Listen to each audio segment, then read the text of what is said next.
Amrit noni pain oil, ನೋವಿಗೆ ವಿರಾಮ, ದೇಹಕ್ಕೆ ಆರಾಮ. ಮತ್ತೊಂದು ಕಡೆ ವಾಲ್ಮೀಕಿ ಅಭಿವೃದ್ಧಿ ನಿಗಮ ಬಹುಶಃ ರಾಜ್ಯದ ಇತಿಹಾಸದಲ್ಲಿ ಹಿಂದೆಂದೂ ಕೂಡ ಇದನ್ನು ನಾವು ಕೇಳೋದಕ್ಕೆ ಸಾಧ್ಯ ಇರಲಿಲ್ಲ. ಲೋಕಸಭಾ ಚುನಾವಣೆ ನಡೀತಾ ಇದೆ.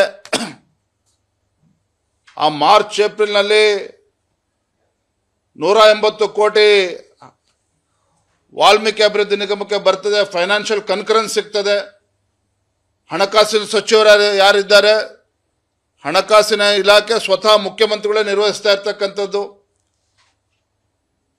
ಅಧಿಕಾರಿ ಸೂಸೈಡ್ ಮಾಡಿಕೊಂಡು ಡೆತ್ ನೋಟು, ಇವರ ಹಣೆ ಬರ ಏನು ಅಂತೇಳಿ ಸಂಪೂರ್ಣ ತಿಳಿಸಿದೆ.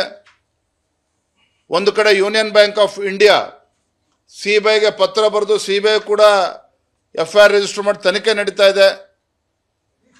ರಾಜ್ಯ ಸರ್ಕಾರ ಆತುರವಾಗಿ SIT ಕೂಡ ಮಾಡಿಕೊಂಡು ತಮಗೆ ಬೇಕಾದಂಥ ಅನುಕೂಲ ಆಗೋ ರೀತಿಯಲ್ಲಿ ತನಿಖೆ ನಡೆಸ್ತಾ ಇದೆ. ಎಲ್ಲೋ ಒಂದು ಕಡೆ SIT ತೇಪೆ ಹಚ್ಚತಕ್ಕಂಥ ಕೆಲಸ ಮಾಡ್ತಾ ಇದೆ. ನಿಮ್ಗೆ ಅನ್ನಿಸ್ಬೋದು, ಯಾವುದೋ ಅಧಿಕಾರಿ ಮನೇಲಿ 10 ಕೋಟಿ ಸಿಕ್ತು, ಮತ್ತೊಬ್ಬನ ಮನೇಲಿ 5 ಕೋಟಿ ಸಿಕ್ತು. ಇವೆಲ್ಲವೂ ಕೂಡ ಕಣ್ಣು ಒರೆಸ್ತಕ್ಕಂಥ ತಂತ್ರವನ್ನು ರಾಜ್ಯ ಸರ್ಕಾರ SIT ಮೂಲಕ ಮಾಡಿಸ್ತಾ ಇದೆ. ಯಾಕೆ ಮಾತನ್ನು ಹೇಳ್ತಾ ಇದ್ದೇನೆ ಅಂತ ಹೇಳಿದ್ರೆ, ಇವತ್ತು ನಾಗೇಂದ್ರ ಅವರು ಸಚಿವರು ಇವತ್ತು ರಾಜೀನಾಮೆ ಕೊಟ್ಟಿದ್ದಾರೆ, ಒಪ್ಕೊಳ್ತೇನೆ. ಆದರೆ ಲೋಕಸಭಾ ಚುನಾವಣೆ ನಡೀತಾ ಇದ್ದಂಥ ಸಂದರ್ಭದಲ್ಲಿ 100 ಕೋಟಿ Andhra Pradesh ಹೈದರಾಬಾದಲ್ಲಿ bank account open ಮಾಡಿ ಟ್ರಾನ್ಸ್ಫರ್ ಆಗ್ತದೆ. ಯಾವುದಾದೋ ಬೇನಾಮಿ ಕಂಪ್ನಿಯಲ್ಲಿ ಅಕೌಂಟನ್ನು ಕ್ರಿಯೇಟ್ ಮಾಡಿ ಓಪನ್ ಮಾಡಿ ಅಲ್ಲಿ ಹಣ ವರ್ಗಾವಣೆ ಆಗ್ತದೆ, ಅಲ್ಲಿಂದ ಹಣ ವಿಡ್ರಾ ಆಗ್ತದೆ. ಈ ಹಣವನ್ನು ಸಂಪೂರ್ಣವಾಗಿ ಲೋಕಸಭಾ ಚುನಾವಣೆಗೆ ಬಳಸಿದ್ದಾರೆ ಅಂತಕ್ಕಂಥ ಆರೋಪನ ಅವತ್ತಿನಿಂದ ಕೂಡ ನಾವು ಮಾಡ್ತಾ ಇದ್ದೇವೆ. ಹಾಗಾಗಿ ನಾನು ಏನು ಹೇಳೋದಕ್ಕೆ ಹೊರಟಿದ್ದೇನೆ ಅಂತ ಹೇಳಿದ್ರೆ, ಯಾರೋ ಒಬ್ಬ ಅಧಿಕಾರಿ ವಿರುದ್ಧ FIR ರಿಜಿಸ್ಟರ್ ಮಾಡಿ, ಬ್ಯಾಂಕ್ ಅಧಿಕಾರಿಗಳ ವಿರುದ್ಧ FIR ಮಾಡಿ ಮಂತ್ರಿಗಳು ರಾಜೀನಾಮೆ ಕೊಟ್ಟಿದ್ದಾರೆ, ನೋ, ಇಷ್ಟೇ ಅಲ್ಲ. ಇದು ಶರಣ್ ಪ್ರಕಾಶ್ ಪಾಟೀಲ್ ಅವರ ಪಾತ್ರನೂ ಇದೆ ಅಂತೇಳಿ ಇವತ್ತು ಎಲ್ಲರೂ ಕೂಡ ಮಾತನಾಡ್ತಾ ಇದ್ದಾರೆ.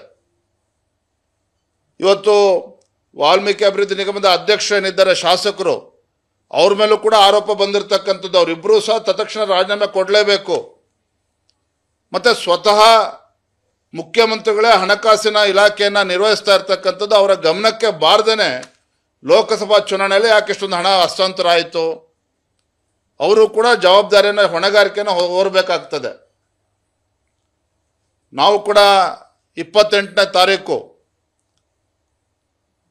ರಾಜ್ಯದ ಎಲ್ಲ ಜಿಲ್ಲೆಗಳಲ್ಲಿ ಎಲ್ಲ ಜಿಲ್ಲಾಧಿಕಾರಿ ಕಚೇರಿಗಳಿಗೆ ನಾವು ಮುತ್ತಿಗೆ ಹಾಕೋರಿದ್ದೇವೆ ಭಾರತೀಯ ಜನತಾ ಪಾರ್ಟಿ ವತಿಯಿಂದ. ಕಾರಣ ಏನಪ್ಪ ಅಂತ ಹೇಳಿದ್ರೆ, ಪರಿಶಿಷ್ಟ ಪಂಗಡಕ್ಕೆ ಮೀಸಲಿಟ್ಟಿರ್ತಕ್ಕಂಥ ಹಣ ಇವತ್ತು ಪೋಲಾಗಿದೆ, ದುರ್ಬಳಕೆ ಆಗಿದೆ. ಪರಿಶಿಷ್ಟ ಸಮುದಾಯಕ್ಕೆ ಮೀಸಲಿಟ್ಟಿರ್ತಕ್ಕಂಥ ಹಣ ಇವತ್ತು ದೋಚಿದ್ದಾರೆ ಕಾಂಗ್ರೆಸ್ ಸರ್ಕಾರ. ಹಾಗಾಗಿ ನಾಡಿದ್ದು 28ನೇ ತಾರೀಕು ಎಲ್ಲ ಜಿಲ್ಲೆಗಳಲ್ಲಿ ಜಿಲ್ಲಾಧಿಕಾರಿಗಳ ಕಚೇರಿಗೆ ಮುತ್ತಿಗೆ ಹಾಕ್ತಕ್ಕಂಥ ಕೆಲಸವನ್ನು ನಮ್ಮ ಕಾರ್ಯಕರ್ತರು ಮಾಡೋರಿದ್ದಾರೆ. ಯಾವುದೇ ಕಾರಣಕ್ಕೂ ಇಲ್ಲಿಗೆ ಕೈ ಬಿಡ್ತಕ್ಕಂಥ ಪ್ರಶ್ನೆನೇ ಇಲ್ಲ. ಏನೋ ಮಂತ್ರಿಗಳು ರಾಜೀನಾಮೆ ಕೊಟ್ಟಿದ್ದಾರೆ, BJP ಕೈ ಕಟ್ಕೊಂಡು ಕೂರ್ತಾರೆ, ಗೊತ್ತಿದೆ ನಿಮ್ಮ ಹಣೆ ಬರ ಕಾಂಗ್ರೆಸ್ ಸರ್ಕಾರದ್ದು. ಹಿಂದೂ ಸಹ ಕಾಂಗ್ರೆಸ್ ಸರ್ಕಾರ ಇದ್ದಾಗ ನಾವು ಸಲಹಿದ ಕೈಗಳು ನಮ್ಮ ನೋವಿಗೆ ಸ್ಪಂದಿಸಿದಾಗ ಆಗುವ ಸಂತೋಷ. ಅಮೃತ್ ನೋನಿ ಪೇನ್ ಆಯಿಲ್, ನೋವಿಗೆ ವಿರಾಮ, ದೇಹಕ್ಕೆ ಆರಾಮ. ಏನು ಅವ್ರದೇ ACB ಮೂಲಕ ಎಷ್ಟು ಕೇಸ್ಗಳನ್ನು ಮುಚ್ಚಾಕೊಂಡಿದ್ದಾರೆ ಎಲ್ಲವೂ ಕೂಡ ರಾಜ್ಯದ ಜನತೆ ಮುಂದಿದೆ. ಹಾಗಾಗಿ ಸುಮ್ಮನೆ ಕೂರ್ತಕ್ಕಂಥ ಪ್ರಶ್ನೆ ಇಲ್ಲ.